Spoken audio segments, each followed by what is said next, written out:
بسم اللہ الرحمن الرحیم۔ السلام علیکم دوستو، آج کی ویڈیو میں ہم یہودیوں کے شرارتی سردار کے قتل کا تذکرہ کرنے جا رہے ہیں کہ وہ کون سے نامور صحابی جس نے رسول اللہ صلی اللہ علیہ وسلم کے حکم پر اس یہودی سردار کو قتل کیا۔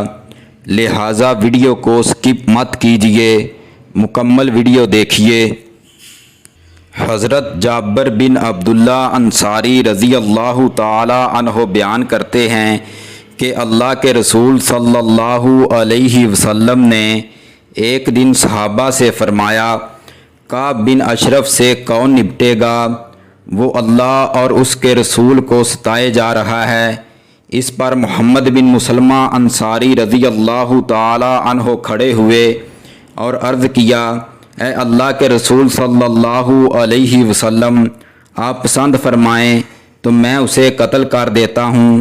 محمد کریم صلی اللہ علیہ وسلم نے فرمایا، ٹھیک ہے۔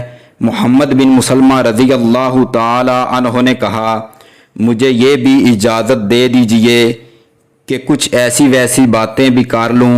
محمد کریم صلی اللہ علیہ وسلم نے فرمایا، اجازت ہے، کر لینا۔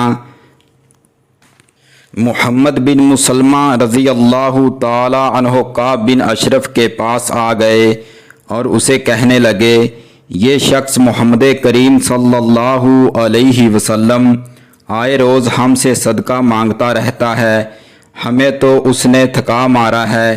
میں اب جو تمہارے پاس آیا ہوں تو میرا مقصد آپ سے قرض لینا ہے۔ کعب بن اشرف نے کہا، ہاں اللہ کی قسم، ابھی تو مزید تھکا مارے گا۔ محمد بن مسلمہ رضی اللہ تعالی عنہ نے کہا، یار بات یہ ہے کہ ہم اس کی اطاعت کا دم بھر بیٹھے ہیں، اب جب تک یہ کھل کر سامنے نہ آ جائے کہ اس کا انجام کیا ہوتا ہے تب تک یہ مناسب نہیں کہ ہم اس کو چھوڑ دیں۔ ہماری غرض یہ ہے کہ آپ سے 1 یا 2 وسق غلہ قرض لیں۔ کعب بن اشرف نے کہا، اچھا تو پھر آپ کو کچھ گروی رکھنا ہوگا۔ محمد بن مسلمہ رضی اللہ تعالی عنہ نے پوچھا، گروی کون سی شے پسند کرو گے؟ کعب بن اشرف نے کہا، اپنی عورتیں میرے پاس گروی رکھ دو۔ محمد بن مسلمہ رضی اللہ تعالی عنہ نے کہا، تم سارے عرب میں مشہور خوبصورت مرد ہو تو ہم تمہارے پاس اپنی عورتیں کس طرح گروی رکھ دیں؟ کعب بن اشرف نے کہا، اچھا تو پھر اپنے بیٹے رہن میں رکھ دو۔ محمد بن مسلمہ رضی اللہ تعالی عنہ نے کہا، ہم تمہارے پاس اپنے بچوں کو کس طرح گروی رکھ دیں؟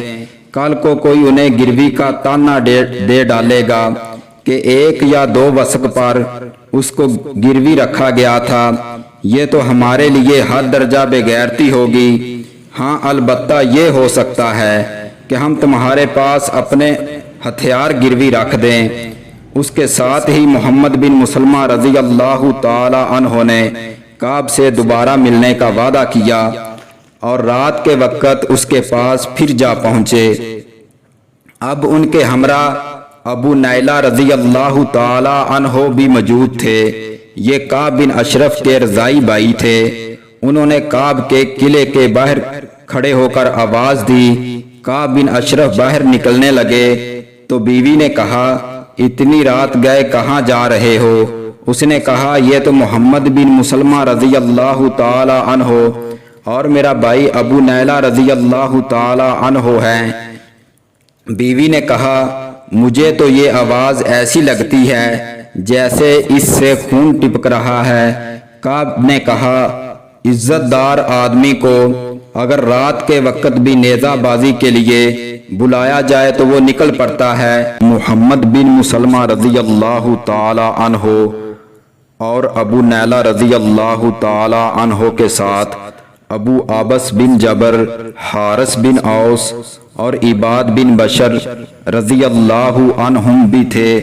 محمد بن مسلمہ رضی اللہ تعالی عنہ نے اپنے ان ساتھیوں کو ہدایت کی تھی کہ جب کعب آئے اور میں اس کے سر کے بال ہاتھ میں لے کر سونگھنے لگوں اور تم اندازہ لگا لو کہ میں نے اس کا سر پوری طرح اپنے قابو میں کر لیا ہے تو تم اسے قتل کرنے کے لیے تیار ہو جانا اور قتل کر ڈالنا۔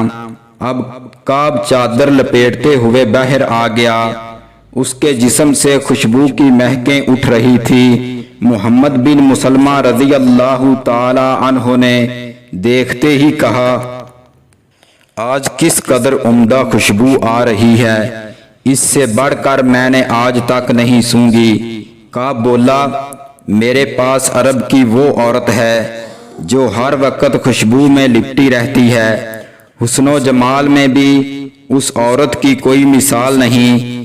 اس پر محمد بن مسلمہ رضی اللہ تعالی عنہ نے کعب سے کہا، کیا آپ کا سر سونگھنے کی اجازت ہے؟ کعب نے کہا، کیوں نہیں؟ اب جناب محمد بن مسلمہ رضی اللہ تعالی عنہ نے سر سونگھا اور ان کے ساتھیوں نے بھی کعب کا سر سونگھنا شروع کیا۔ پھر محمد بن مسلمہ رضی اللہ تعالی عنہ کہنے لگے، کیا دوبارہ سر سونگھنے کی اجازت ہے؟ کعب بن اشرف نے کہا، لو سونگھو۔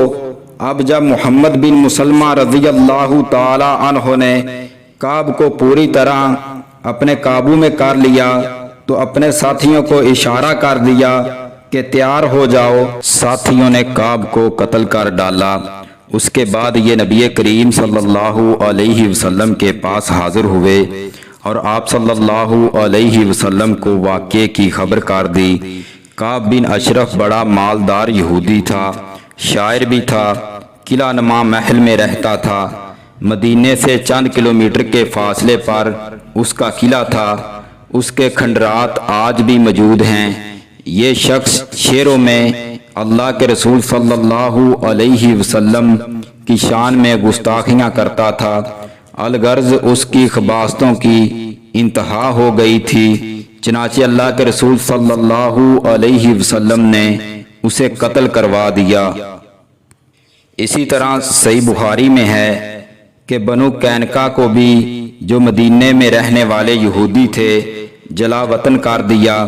جی ہاں، یہ بھی شرارتوں سے باز نہ آتے تھے، حتیٰ کہ ان کے لفنگے مسلمان خواتین کو پریشان کرنے لگ گئے تھے۔ چنانچہ اللہ کے رسول صلی اللہ علیہ وسلم نے مدینہ منورہ کو ان سے پاک کر دیا۔